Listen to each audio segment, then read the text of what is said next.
पुंडलिकावरदे हरी विठ्ठल श्री ज्ञानदेव तुकाराम श्री पंढरीनाथ महाराज की जय।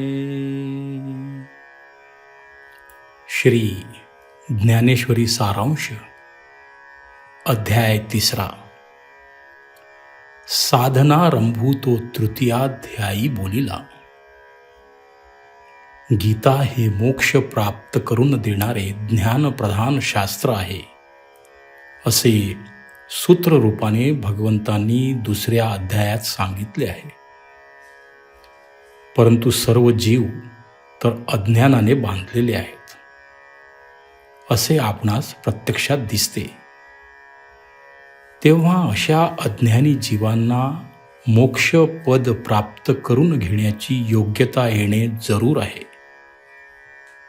त्यासाठी कर्म उपासनेचा मार्ग गीतेने सांगितला आहे व त्याचा आरंभ या 3ऱ्या अध्यायात कर्मापासून झाला आहे। म्हणून साधनारंभ या अध्यायात सांगितला असे त्यांनी म्हटले आहे। मागच्या अध्यायात ज्या स्थितीत कर्म व कर्ता काहीच शिल्लक राहत नाही त्या स्थितीचे भगवंतांनी केलेले वर्णन ऐकून अर्जुनाने देवाला जरा जोरानेच प्रश्न केला, देवा, तू कर्माचा एका बाजूने निषेध करतोस व दुसऱ्या बाजूने मला हिंसारूपी कर्म करावयासही तू सांगतोस। हा तुझा दुटप्पी उपदेश नको। मला सोप्या व निसंदिग्ध रीतीने माझे हित निश्चित कशात आहे ते सांग। असे विचारण्याचा माझा हक्कही आहे।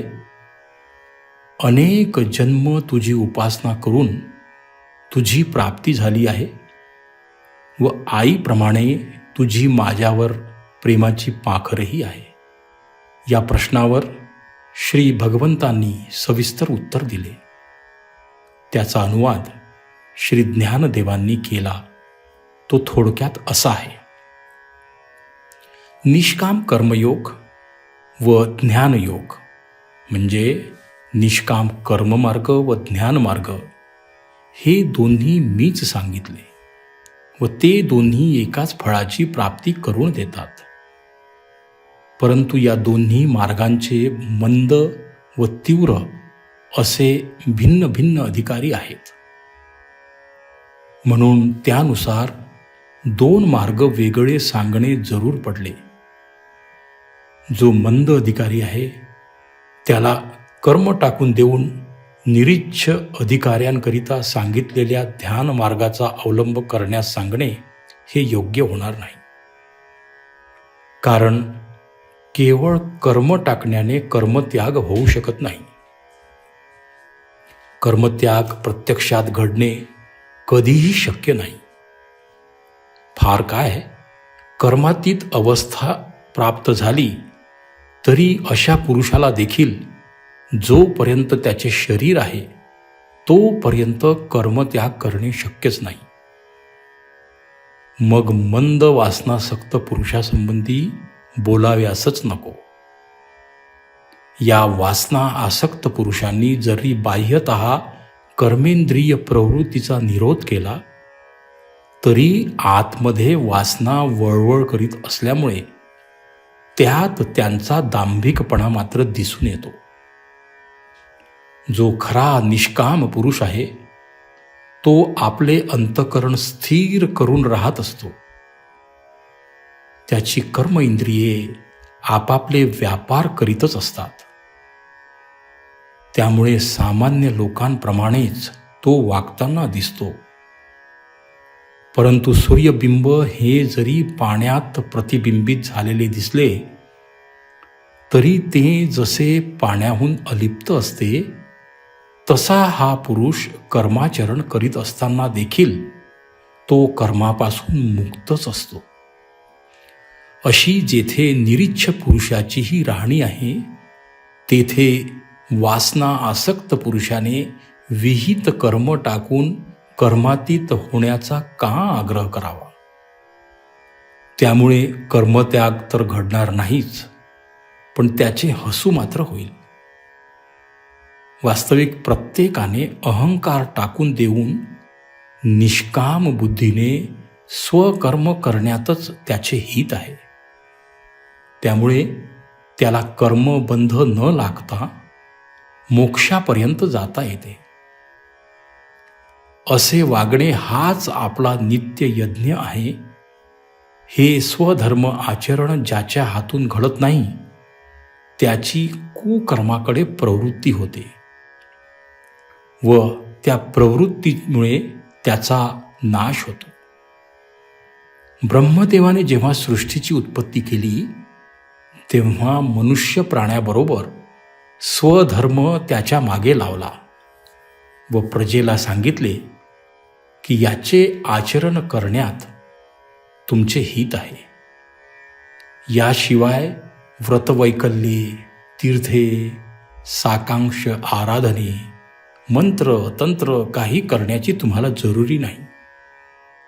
हे स्वधर्म आचरण केले नाही व इंद्रियांच्या ओढीनुसार कुकर्मात दंग झाले तर त्रैलोक्यातील सर्व पापे व दुःखे तुम्हाला भोगावीच लागतील. ती टाळून सुख प्राप्त करून घ्यावयाचे असेल तर इंद्रियांना स्वैर चरू न देता स्वधर्माची कास धरावी. ज्ञानदेवांनी या स्वधर्माच्या स्पष्टीकरणात अग्निमुखी हवन, देवपूजा, ब्राह्मण भोजन, गुरुभक्ती, अतिथी सत्कार व ज्ञाती संतोष यांचा उल्लेख केला आहे. जेवढे म्हणून सन्मार्गाने आपण मिळविले असेल ते भोगार्थ न समजता ते स्वधर्मरूप यज्ञद्वारा परमेश्वरास अर्पण करावे व राहिले ते शेष प्रसाद म्हणून संतोषाने सेवन करावे. ज्याने यज्ञसिद्धीस जातो ते अन्न सामान्य समजू नये. जीवनाला हेतू असणारे अन्न हे ब्रह्मरूप आहे असे समजावे. याप्रमाणे जो वागत नाही तो मनुष्य जन्माला येऊन आपला जन्म पशुप्रमाणे फुकट घालवितो. एवढ्याकरिता प्रत्येकाने कर्म न टाकता ते यथाविधी निर्दोष रीतीने करावे. मनुष्याला जे शरीर प्राप्त झाले आहे तेच मुळात पूर्वकर्मांचे फळ भोगण्यासाठी आहे. मग कर्म टाकणे कधीतरी शक्य होईल का? जो कृतकृत्य पुरुष आत्मस्वरूपी घडलेला असतो त्याचाच कर्माशी संबंध सुटलेला असतो. ही स्थिती सामान्य नाही व ती जोपर्यंत प्राप्त झाली नाही तोपर्यंत कर्म आचरण केलेच पाहिजे. त्यात काही बिघडत नाहीच, पण उलट मोक्षापर्यंत जाता येते. मागे जनक इत्यादी थोर पुरुष कर्मत्याग न करता कर्माचरण करूनच मोक्षाप्रत गेले. शिवाय आणिकही एक यात मोठा फायदा आहे की अज्ञानी पुरुषांना कर्म कसे करावे याचा अशा पुरुषांच्या आचरणामुळे कित्ता मिळतो. हे अज्ञानी लोक थोर लोकांचे आचरण पाहून त्याप्रमाणे वागण्याचा प्रयत्न करीत असतात. म्हणून ज्ञानी व प्राप्त पुरुषांनी कर्मत्याग न करता स्वतःला जरूर म्हणून जरी नसले तरी या अज्ञानी जीवांना उदाहरण म्हणून कर्मे कटाक्षाने करावीत. जनकादिकांचे काय? प्रत्यक्ष मी पूर्णकाम परमेश्वर असून प्राणी मात्र माझ्याकडे पाहून चालतात म्हणून त्यांच्याकरिता सकाम पुरुषांप्रमाणे मीही कर्माचरण निमूटपणे करतो. हेच जर कर्म मी केले नाही तर भूतमात्रांना आचार राहणार नाही. एवढ्यासाठी समर्थ व प्राप्त पुरुषांनी अज्ञानी जीवांना चुकून सुद्धा आपला नैष्कर्म्य बोध सांगू नये. उलट बहुरूपी जशी सोंगाची बतावणी उत्कृष्ट रीतीने करतो, तसे स्वधर्म आचरण अज्ञ लोकांसाठी त्याच लोकांच्या रीतीने करावे. या स्वधर्म आचरणात एक गोष्ट मात्र कटाक्षाने लक्षात ठेवली पाहिजे की ही कर्मे प्रकृतीच्या गुणानुसार इंद्रियद्वारा होतात. आपला त्यांच्याशी काही संबंध नाही. ब्रह्मनिष्ठ पुरुषांची हीच अंतरी दृढ समजूत असते. म्हणून लोकसंग्रहाकरिता त्यांनी जरी कर्मे केली तरी त्यांच्याशी त्यांचे तादात्म्य नसल्यामुळे कर्माचा बंध त्यांना बाधा करू शकत नाही. जो तादात्म्य पावतो तो या बंधात सापडतो. असे असल्यामुळे अर्जुना, तुला प्रस्तुत जे क्षत्रियांचे लढण्याचे स्वकर्म प्राप्त झाले आहे, म्हणजे या युद्धाचा प्रसंग आला आहे, ते तू कसे टाकणार? हातात धनुष्य घे, लढ, पृथ्वीला दृष्टांच्या भारापासून मोकळा कर, कीर्ती वाढव. तुला याशिवाय दुसरे गत्यंतरच नाही. मी सांगितलेल्या हातवटीने जर तू युद्ध केलेस तर तू कर्मरहितच असा राहशील. पण उलट प्रकृती तंत्र होऊन राहशील तर त्यात निसंशय आत्मनाश आहे. म्हणून ज्ञानी जरी असले तरी त्यांनी प्रकृती तंत्र होऊन इंद्रियांचे चोचले चुकून सुद्धा पुरवू नयेत. स्वैर इंद्रिय आचरण क्षणभर गोड लागेल, पण शेवटी देह हा नाशिवंत आहे. त्याची 3 चिमट्या राख झाल्यावर शेवटी काय शिल्लक राहील? म्हणून विषयांची आठवणही मनात ठेवू नये. एक स्वधर्माचरण अंतरी जागृत ठेवावे. 4 वर्णांची व 4 आश्रमांची कर्मे निरनिराळी आहेत. ती प्रत्येकाने आपापल्या वाट्याला आल्याप्रमाणेच करावीत. आपले कर्म आचरण करण्यास कष्टदायक आहे व दुसऱ्यांचे सोपे आहे, म्हणून आपले कर्म सोडून दुसऱ्यांचे घेऊ नये. आपले कर्म आचरत असता त्यात मरण जरी आले तरी बेहत्तर. त्यामुळे इह व परलोकी सुखच मिळेल. यावर अर्जुनाने देवाला शंका विचारली की अज्ञानी लोकांना तुम्ही सांगता ते माहीत नाही, म्हणून त्यांच्याकडून स्वधर्म आचरण होत नाही, हे क्षम्य आहे. पण जे जाणते आहेत त्यांना कळत असूनही त्यांच्या हातून कर्माचरण का घडत नाही? म्हणजे कळत असून वळत का नाही? याचे कारण भगवंतांनी स्पष्ट केले.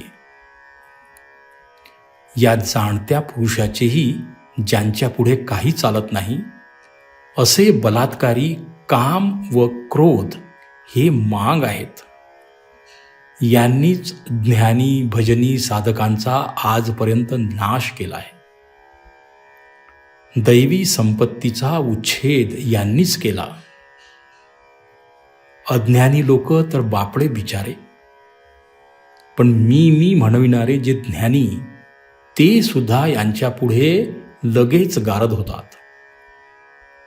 ज्ञान हे फार कल्याणकारक व शुद्ध आहे, पण जेथे ज्ञान आहे तेथे हे काम क्रोधरूपी दुष्ट राक्षस आधीच येऊन बसतात.